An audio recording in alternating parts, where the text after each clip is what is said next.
optimism. So for example, we can be in darkness, we can be in difficulty, and we can be in struggle. And the optimist says, look, these are hard times, and I do not know how long we are going to be in these hard times, but what is necessary is for us to come together, work hard, take care of each other, and I am confident that we will get through this and come out of this stronger than we went in. That's what optimism sounds like.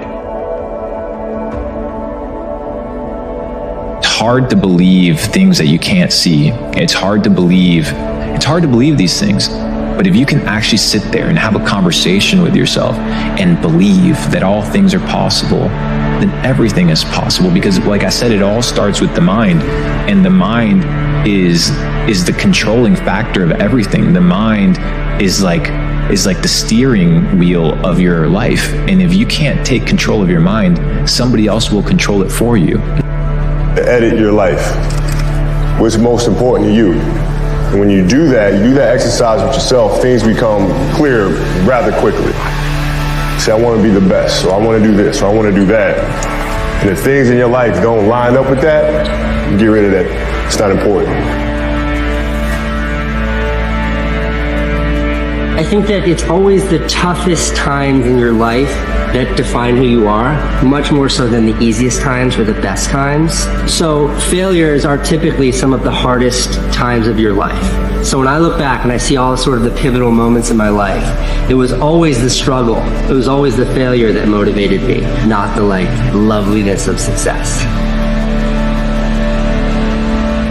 One day at a time, you're going to say, I'm going to do this, I'm going to do this, I'm going to do this, I'm going to do this, I'm going to do this. And you do those things. And you wake up the next day and you say, I'm still in this shitty situation. I don't have any confidence. I don't feel good. But I did do what I was supposed to do yesterday. And that's where it starts. It starts this little bitty win that is seemingly insignificant. And then you go around the second day and you say, I'm going to do this, I'm going to do this, I'm going to do this, I'm going to do this, I'm going to do this. And you do those things. So you're doing these things day in and day out, and day in and day out. And eventually those things that on the first day were so fucking hard for you are now just part of who you are. And not only are they part of who you are, you feel great about who you're becoming. Stop thinking too much. Don't go into the past. Don't go into the future. Be in the present, because only then it's possible that the mind is free, capacity is free, and now you can completely immerse into whatever you are doing. And this means you have arrived. You have arrived. You have to align with what's most important to you, what you really believe in, what's meaningful for you. That if you settle for something less than that, well, you might have to do it because you have to pay your bills. You can't ever give up pursuing what's going to make you feel most alive, because ultimately, I really believe probably the most sacred thing in our lives that we can give another human being besides our love is our labor. But when nobody's watching, what are you doing? And so if success today was your boss, and success was watching you over the last 7 days with the sound off, and there was a video camera following you around it, is success impressed with you? Is success saying, I will see you soon, my friend? Or what if success was watching you, they go, wow, the actions sure don't match up to the words. Because at the end of the day, the truth of the matter is, what we do produces results, not what we say. What we do ultimately dictates the results in our life.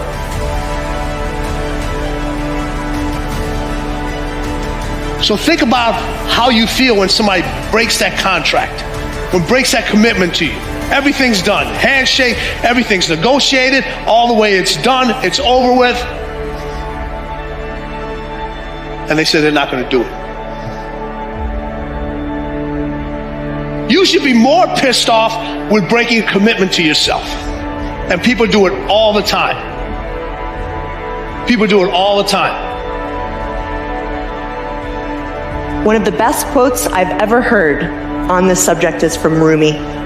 He said, yesterday, I was clever, so I wanted to change the world.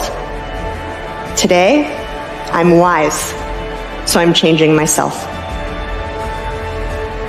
Most people aren't happy, bro. Most people spend a third of their life working at a job they don't like so they can make not enough money, in a relationship that they don't want to be in, doing things that they don't want to do. Most people have an idea of who they want to be, but they're not doing a single thing about it. So if that's not the outcome that you want, why do you do the exact same things that they do? If you want different, then you're going to have to be different. And being different comes with its own set of consequences. People aren't going to understand you. You're going to miss parties. You're not going to have as much fun according to the world. You're going to have to say no to yourself a lot of the time. You're either going to have to face the consequences of being different now or wishing you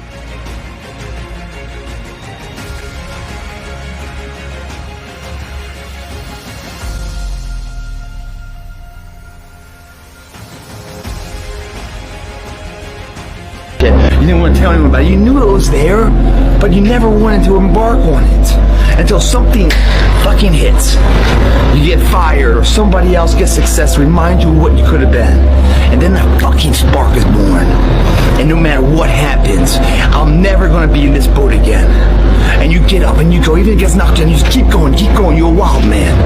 And life has never been so sweet.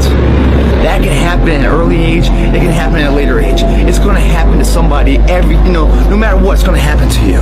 And when it does happen to you, thank your lucky stars that finally you're alive. It's time to unwrap the potential you can be. Superior, man. It's within you. It's within every single one of us. A lot of times I'll be in a 200-mile run or something like that, and I'm all jacked up. Body's broken, mind's broken, spirit's broken. I started to say, what if I can pull this off? When I first walked into the Navy SEAL recruiter's office, he looked at me and said, there's only been 35 African Americans in 70 years make it through. You know what I said to myself? What if I can be the 36th? It's the what if I can pull off a fucking miracle. What if I can become someone that no one thinks I can be? And just me talking about that, I have the hair going up on my arms because it makes me just like, what if? Be the guy who embraces the ugly, the miserable. Be the guy who embraces hard work, the grind. Don't be afraid of being hurt. Don't be afraid of sacrificing some blood. Who fought in these wars, you have no idea how big of a deal this is to me. I was not always this strong guy you see. I went through a lot of hard times in my life to get here today. What I've learned is that most of the sabotage in your life is self-induced. Hear me out, okay? Most of the sabotage that is self-induced in life is because you do not have the self-regulation to do that which you know you need to do. So you need to be able to ask yourself, right? You know you need to go to the gym. You know you need to start this business. You know you need to read this book, but you don't do it. Why? Why don't you do it? Not, oh, I didn't do it today. No, why didn't you do it? Why did you cave to the nonsensical bullshit and the perspective that you're above the grind, you're above the work, you're above the consistency? Because these are the things that are holding you back.